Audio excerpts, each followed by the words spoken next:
Woo! Great morning. What's up, Toby? You ready to help with me? Great morning, you guys. Welcome to Triple M. So excited for today's video.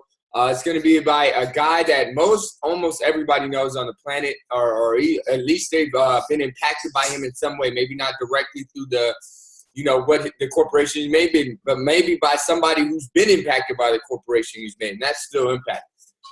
So this is going to be the top 10 rules for success by Bill Gates. Bill Gates has been ranked amongst the top wealthiest men in the world multiple times. And all that means is that wealth is just a reflection of service and value that you brought to your community and marketplace. So if he's been the number one or up there in the top levels of wealthiest men in the world, that means he's brought a lot of value to the world. So as most of you guys know, he's like the founder of Microsoft, one of the interface companies that help build software for our computers that many of us have used at one time or are using right now. And he's one of the guys that pioneered that. He took his life in a completely different direction, and he just took this on. So I'm excited to hear what his success tips are, because he is massively successful. And that's what you want to learn from. You want to learn from people that have done it or doing it, not people that are theorizing about it or regurgitating it from somebody else. So let's get our notebooks ready. I've got mine. And let's get our success tips on with my man, Bill Gates. Let's get it. Let me pull them up right now.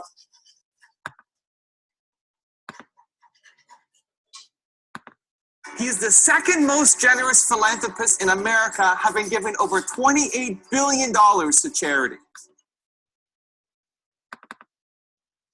I am the exact same way. We should hang out sometime. You'll love my never-ending oversharing. They gave us a commercial. It's almost done. Hold on. 80% of people agree an unhealthy mouth can make meeting new people uncomfortable. Take control with Listerine. That's a good idea, though. Listerine is a good idea. I do second that. He's Bill Gates, and here are his top 10 rules for success.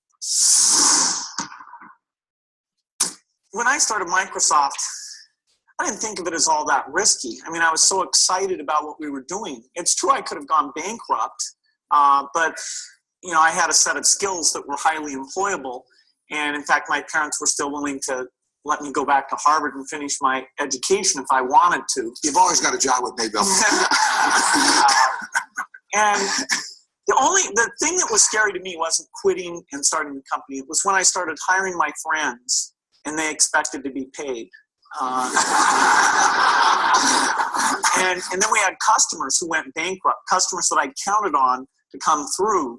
And so then I got this incredibly conservative approach that I wanted to have enough money in the bank to pay a year's worth of payroll, even if we didn't get any payments coming in. And I'm almost true to that the whole time. We have about 10 billion now, which is pretty much enough for the next year. Anyway,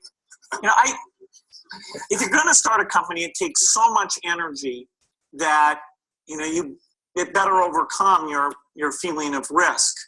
I don't think that you necessarily, if you're going to start a company, should do it at the start of your career. I think there's a lot to be said for working for a company, learning how they do things. If you're young, it's hard to go lease premises. They made that hard for me. You couldn't rent a car when you were under 25 at the time, so I was always taking taxis to go see customers.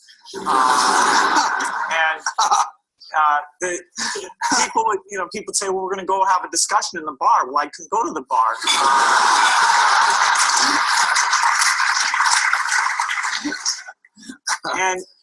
But that's fun, because I'll tell you, when people are first skeptical and they go, this kid doesn't know anything, then when you show them you've really got a good product and you know something, they actually tend to go overboard and they think, whoa, they know a lot. Let's really do an incredible amount with these people. So our youth, at least in this country, was a huge asset for us once we reached a certain threshold. It is hard. It's hard to hire older people because they'll be a little bit conservative about whether they should come and take the risk. And it took 3 or 4 years before we could go out into the normal sort of employment pool. But those problems that come with starting a firm, you better think of those as part of the pleasure, part of the challenge that is part of the excitement. I want to thank Harvard for this honor. I'll be changing my job next year. and it will be nice to finally have a college degree on my resume. I applaud the graduates for taking a much more direct route to your degrees.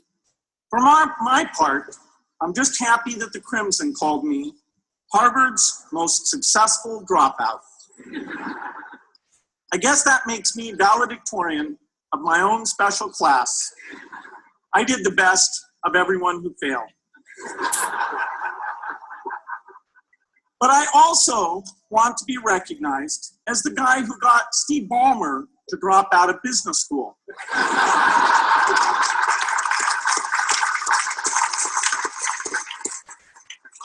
I'm a bad influence. That's why I was invited to speak at your graduation. If I'd spoken at your orientation, fewer of you might be here today. I'm in meetings a lot. My calendar gets very full with those. And then at night, after the kids have gone to bed, I'm on email a great deal. I get messages during the day. That's my chance to give long responses. And then over the weekend, I send a lot of mail as well.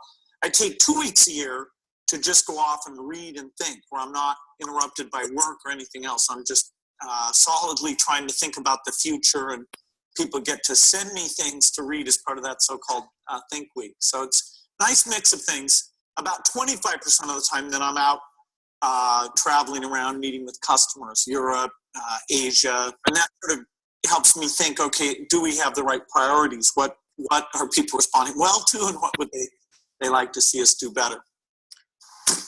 Hello, I'm Bill Gates, chairman of Microsoft. In this video, you're going to see the future, Windows. Microsoft first came up with the Windows concept back in 1983. And today, the leading software users have switched into the Windows environment. It's really incredible how quickly our powerful applications like Word and Excel and PowerPoint have been adopted. It's not just Microsoft applications. Even companies like WordPerfect and Lotus have now come out with Windows applications. And every week we see new innovative work. It's really attracting all the innovation in the industry.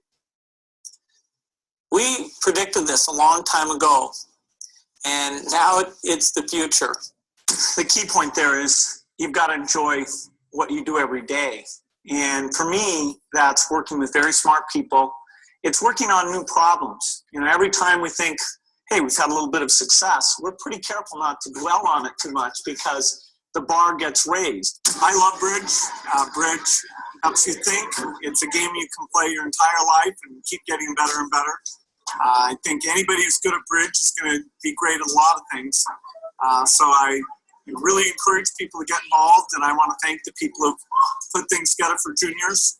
They'll be thanking you the rest of their life because bridge is such a great sport. I talked to my dad. I talked to Warren. I talked to my wife, Melinda. So I have enough people that know me and actually know where my judgment isn't its strongest, where I might get overexcited about something or, forget to think about something. And so they're good at correcting, particularly Melinda, good at correcting whatever those blind spots are. And I think it's good to encourage your friends and advisors to really give them that license. I can go to a party and forget to say hello to various people or something. That's a very minor example of my blind spots. Not to the hostess. Melinda would help you do that. Yeah, she would. So a small number of people that you can turn to on certain key things is a great asset. My best business decisions really have to do with picking people.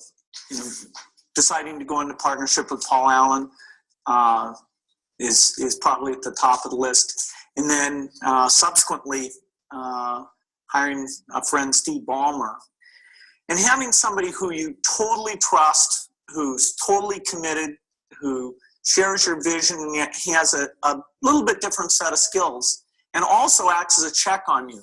Some of the ideas you come up with, you run by them because they're going to say, hey, wait a minute. Have you thought about this and that? And just the benefit of sparking off of somebody who's got that kind of brilliance, it's not only made it fun, but it's really led to a lot of success. So picking a partner is crucial. I had one habit that I developed when I was at college. It was actually a very bad habit, which was I like to show people that I didn't do any work and that I didn't go to classes and I didn't care. And then at the very last minute, like 2 days before the test, I'd get serious about it. And people thought that was funny. That was my positioning, the guy who did nothing until the last minute. Then when I went into business, that was a really bad habit. And it took me a couple of years to get over that. Nobody praised me because I would do things at the last minute, and I tried to reverse to students I didn't think that highly of, who were always organized and had things done on time. I'm still working on it, but procrastination is not a good habit. Bill can change clothes in the car. So I'm going to challenge Bill Gates, my partner at Facebook, Sheryl Sandberg, and Netflix's founder and CEO, Reed Hastings.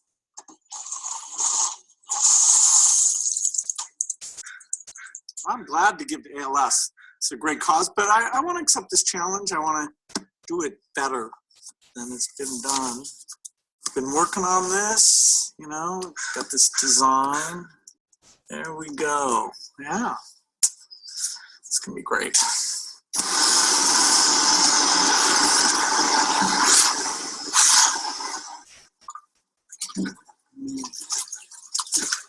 I'm here to join the people bringing attention to Lou Gehrig's disease by taking the ALS Ice Bucket Challenge. I'm going to challenge 3 more people: Elon Musk, Ryan Seacrest, and Chris Anderson of TED. Consider yourself challenged. You have 24 hours. Good luck. Oh, we did it. Nice.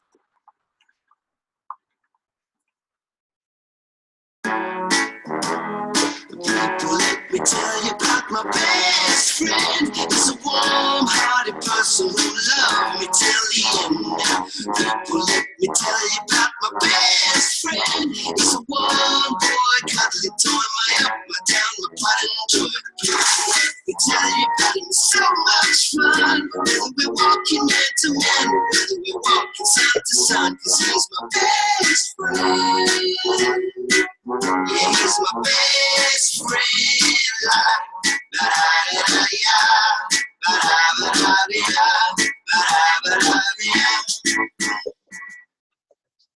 Is it true that you can leap over a chair from a standing position?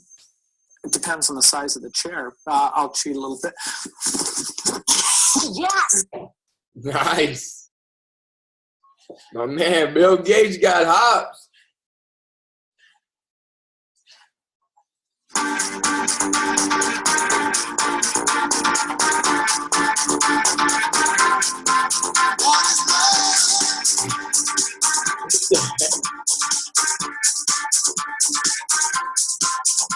He does a lot of funny I stuff. believe in winners and losers, and especially the freedom to fail. Who? Him? Who? Who? Him? Him? Who? Me? I don't know, you're not there. No way! God is love, baby, don't hurt me. Don't hurt Oh, hey.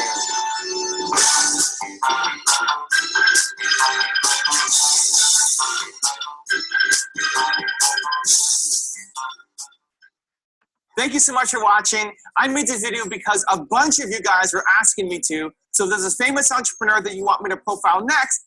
Nice. That was awesome. Great videos, even the funny ones at the end. So, there we go. All right, cool. So, now we're going to go over the recap. I'm excited to hear your guys' recap as well. I got some great notes on it, and I was, just inspired by the guy, him and a lot of the other individuals that have started great things that have changed the world, that really inspired me. just because if you know the statistics around starting a new business and being successful, you know it's not in your odds to be successful. You know, as a business owner with Herbalife Nutrition, you know, we're all business owners, and to just stay in the game is a win in and of itself, because 90% of new businesses fail within the first year. So just imagine, this is a guy that dropped out of Harvard to go start something nobody had any kind of idea what it was going to be. Like imagine, he said 1983 Windows started. Imagine, that was before I was born. Imagine talking to somebody about computers, like they'd be like, yeah, you're going to have this little thing where you can write words on, you can send things. Like they'd be like, what are you talking about? Because nobody even could fathom that kind of reality. And that was one of his things. He said, create his reality. So imagine not only you're starting your own business, you're dropping out of college, one of the top colleges in the country, Harvard, and you're starting a business that is not like existing at the time. You got to remember, it's a different thing to start a business that's already established. If you're starting a health and wellness business, if you're starting a shoe store, if you're starting a grocery store, people know what a grocery store is. Imagine starting a business where it's like people don't even understand what kind of business you're going to be in. They're probably like, what? It would be like if you started right now, hey, I'm going to start a teleportation business like Star Trek where you can just beam yourself up. They'd be like, you're crazy. So you have like all these things on top of you and you still succeeded. So definitely that's the people I love to learn from. So a couple of the ones, I'm going to just touch on the first 3 to 4, and then I'm going to ask you guys to share your 3 or 4 top 3 and why they resonated with you. So my top 3 is number 1 is going to be have energy. He said you got to have energy because it's going to take a lot of resilience, it's going to take a lot of effort, and it's going to take a lot of consistency. And that all takes energy.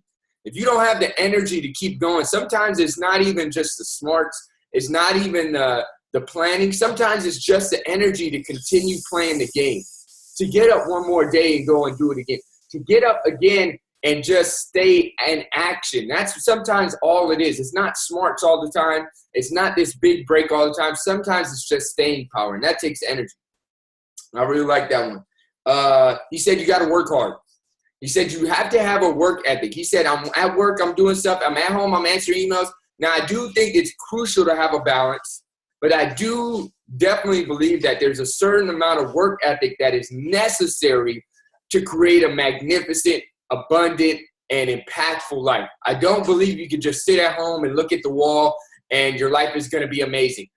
I believe that you have to have a certain amount of work ethic to be able to do things regardless of how you're feeling at the time. On principle, you said you're going to do this, you're going to have discipline. I believe that's very true. And the bigger you go, I believe the more you need.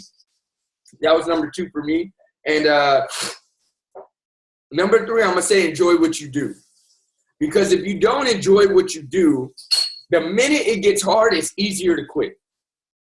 For me, the reason I love Herbalife is because at the end of the day, I started Herbalife because I wanted to help people get health results.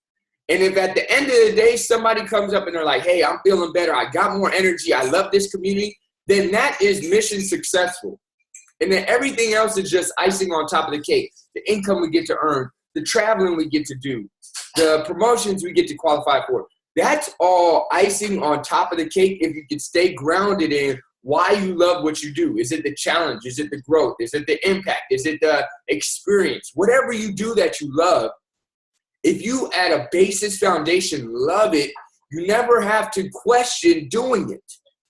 And that really helped me just getting, always staying focused, because sometimes you'll lose focus a little bit. Be like, am I doing this? Am I being successful? If you are clear on what you love about what you do and you can stay doing that, you will always be successful.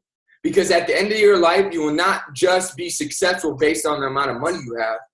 It will be on the contribution you make, the person you become, and the people that you touch while you're here. That's a key part of success too. And doing what you love most times helps you to stay connected to that. I was reading a book called Smart Genes by Deepak Chopra, a really great book, definitely suggest it.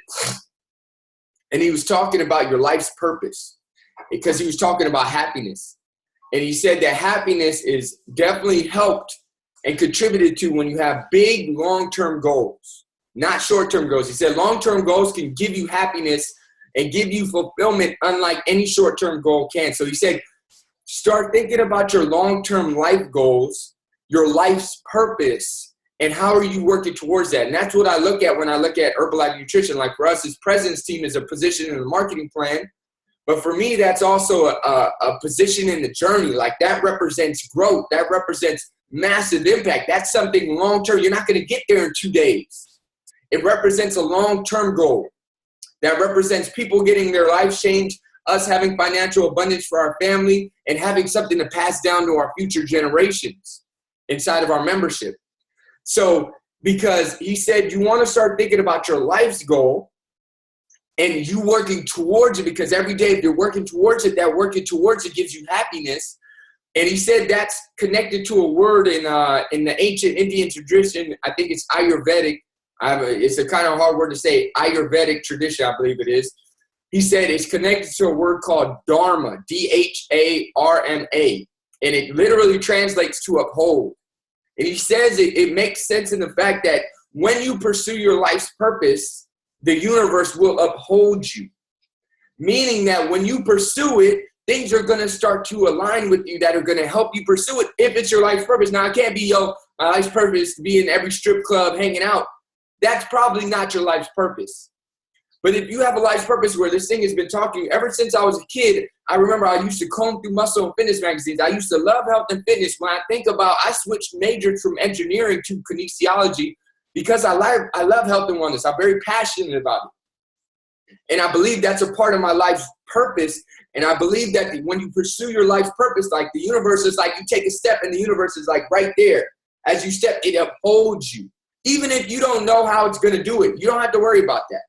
But you do have to be conscious and intentionally pursuing your life's purpose, and the universe will meet you there. So those are my three. I know I went a little long on that last one. Let's get a few other shares for your guys' top three. Who's excited to share? Let's see who we got. Let's get it. Steve, can you share? You got to unmute yourself. There we go. What's up? We can't hear you. There we go. Hey, good morning. Just a few things that I picked up real quick on the clip. I logged on a few minutes late, but real quick, he spoke about to love what you do. You know, if you're going to do something, to do it with love, and that's the only way, you know, you'll be able to pursue your goals and what you like to do for, you know, whatever your life has put out for you to do. And then he also spoke about trust. You know, he spoke about trust and working with those people that he named earlier, like Steve Ballmer being one of them. He had complete trust in him and stuff like that. And then I can't remember the third one, but those were the few things that I picked up on. And, you know, so, yeah, I mean. Powerful, powerful. Great share, Steve. Up in Seattle, holding it down. Let's get it, bro. Got it. Let's get it. I know Susie's at work, so she can't respond. But Ashley, can you talk? We can hear you. Are you available to tell your takeaways? What's up, Ash? There. Oh, what's up? No, that's Steve. Ash, can you hear us? No, probably not. All right, cool. Well, they'll put their takeaways later. We had a great one today. It was awesome stuff. So, as always, we get to pay this forward. I'm going to post a video to YouTube as soon as it gets uploaded. Going to put the link out. Share it with your friends and family. This was the last Triple M of the year. Like next year, we get to take all this knowledge, all this empowerment, all this like ideas into 2016. And what I, empower you guys to do is stay consistent as you can with Triple M and bringing people to it, because I believe that through these ideas, through doing it together, that we get to grow more.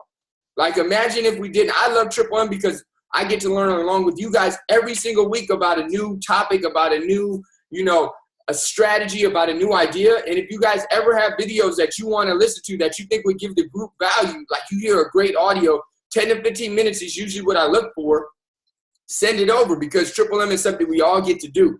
And if one of you guys wants to really help host it or co-host it one time, hey, send me a message. Let's do it together, because I love Triple M because I feel like I'm a student just as much as I'm kind of like facilitating it.